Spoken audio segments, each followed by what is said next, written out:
We're joined at the India Today and Business Today studios at the World Economic Forum at Davos by senior BJP leader Smriti Irani. She's the head of the Alliance for Global Good. And I was looking at her calendar for the World Economic Forum. Ma'am, you had a very packed calendar.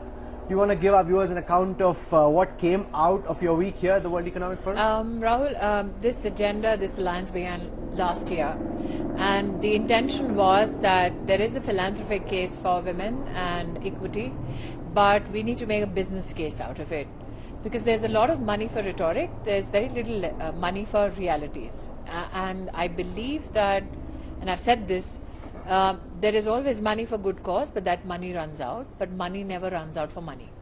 So how can you create those templates where companies, institutions recognize that investing in women is profitable and is not a credit risk? And that's what we do here. In the past 1 year, we've had 4,500 foreign delegates come together, look at the test case we've made, let's say in India, and see how we can take templates around the world. Prime Minister Modi is always of the belief that apart from government doing what it does for its people, what can we as individuals, civil society, or for that matter, individual leadership positions do something to create more possibilities of growth in our communities, or to create possibilities of collaborations on issues of welfare. So that's what basically is the foundational ethos of the alliance. You talk about my calendar, what are the takeaways? I help bring innovators to big business who may have great scientific capacity but do not know how to translate that into enterprise. Here there is a lot of money. They are looking at innovation which is frugal, but innovation which is scalable, and also innovation that can be locally evidenced and can create a global impact. If you look at the issue of health, on which I do work, today, if you link the aspect to only empathy and welfare, it does not move mountains when it comes to funds. What we do is to make, again, like I said, a business case for it. If you do not invest in women's health, the productivity loss to a global economy by 2030 is projected to be of $15 trillion. As a woman today, I know that when women my age get cantankerous, people slightly say, are you menopausal? But companies in the US, in fact, have computed the productivity loss to companies when they have employees who are of that age or in that stage. The loss is close to $2 billion only to US corporations. And that is why when we go into rooms where money meets innovative matter or scientific temper, we then lay the platform for engagements where we say, let's scale it up. So I'll give you a small example. Bill Gates is somebody that I've worked with for a good 6-7 years now. And last March, Bill said, can we have somebody in India make a PPH drape? You have, anybody who has a child knows that at childbirth, when women bleed, many a times that loss of blood is so huge that doctors or those who are attending to that lady who's birthing cannot compute the blood loss, and many die. There are globally 700,000 deaths every year only because of that one challenge. We said we'll find you somebody in India who can make the PPH drape as per WHO specs, and Bill said, but it has to be done at $1. We did find somebody who was like an SME, a youngster who was taking over the father's establishment and thought that they have actually no great future ahead. That kid ended up making the PPH drape at specs which were better than WHO and at $1. Interesting. So now that business, which is very small, gets connected to a global universe and a global supply chain. So now that you've been working on this alliance for a year, and you spoke of how investing in women is profitable, it's not something which is just charitable, what are the key lessons that you've learned which you think could be templates which can be scaled? We are creating that template in India this year, especially for women-owned businesses in 250 locations. We are identifying 100,000 female-owned businesses, helping them meet new financial institutions that can help them enhance their capital capacity. Many want to be a part of national markets, so we are helping them learn how to meet certification and standards of quality for national markets. If somebody, let's say, wants to be on GEM, there is a standard of quality of product or product design. They've been taught that.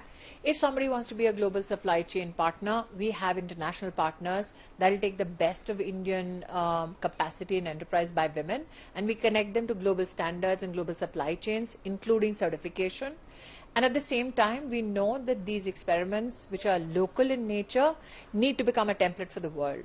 So we, with our friends at UN Women and UN bodies, will have this whole process validated in terms of the outcome, but also the engagement will be framed so much in such a fashion that it can be shared with governments and policymakers around the world. Similarly, we know that what makes sense for business sometimes doesn't make sense for government and vice versa. So we have people in the business consultancies, maybe the top 4 or 5 in the world, who will look at the process from a business perspective and then create a process framework so that businesses that want to do the same in their supply chains the world over, they can take that template from India and do it for the world. Now, the Commonwealth Secretariat was very kind. They said, we like this and we would like you to do it in the Commonwealth network, which is, we'll go to 56 countries with it. Also yesterday with the US-India Strategic Partnership Forum, with the USAID, they had been working for years with regards to women in leadership positions in the energy sector, which is not a sector much spoken about. We said, why only look at women in the boardrooms?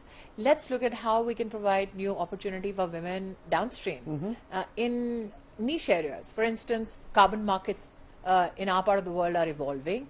What if we have a cadre of women who are trained for auditing credits, or for verifying credits before the men take the jobs. So we are in, CII is our partner to do all these adventures. So we will take the best of CII knowledge systems, partners, and then create this cadre of women, but not only in India, but in South Asia. So outside of the agenda that you're leading for women-led companies and how you can scale those ideas, what is it that you've picked up at Davos about how the world is viewing the India story? The biggest headline, of course, has been that Donald Trump is president again, and everybody's trying to figure out how to adjust to a Trumpian world.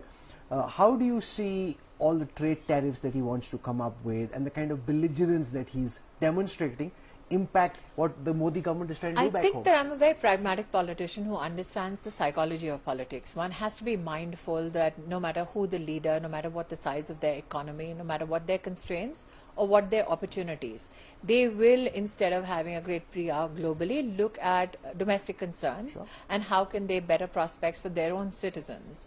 So if you look at leadership the world over from that lens, you understand where any leader is coming from.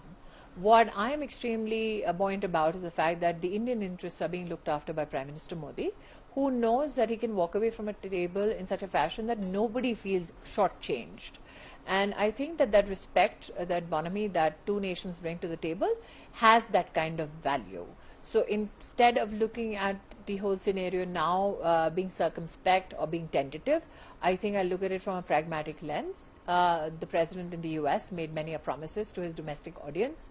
We have in the BJP seen a prime minister who set the national agenda, irrespective of the politics of it. And I think when these two minds meet together, they will come to a crossroad not of a debilitating nature. In fact, I think both will converge efforts to build a collaboration based on trust. The Argentinian president was here at the World Economic Forum, Donald Trump, Prime Minister Modi. Do you see, as you join these global political dots, a larger arc emerge for the kind of politics that seems to be succeeding with voters and the kind of politics that's being rejected? I think rejected? Voters want outcomes, outcomes that affect their economic conditions, outcome that affects the way of life that they want to ensure for their children. Voters now do not want rhetoric, they want action, and I think that's the kind of leadership that they're voting for. So from Malviya Nagar to Marlborough House, there are several words you're crisscrossing. Smriti Irani ji, for taking our time and joining us here at the World Economic Forum. Thank you. It was snowing in the morning. And the sun is out. You brought the sun with you, so thank you. I hope the sun stays up on the prospects of India. Well, thank you for the so conversation. much for taking our time and joining us. Thank you.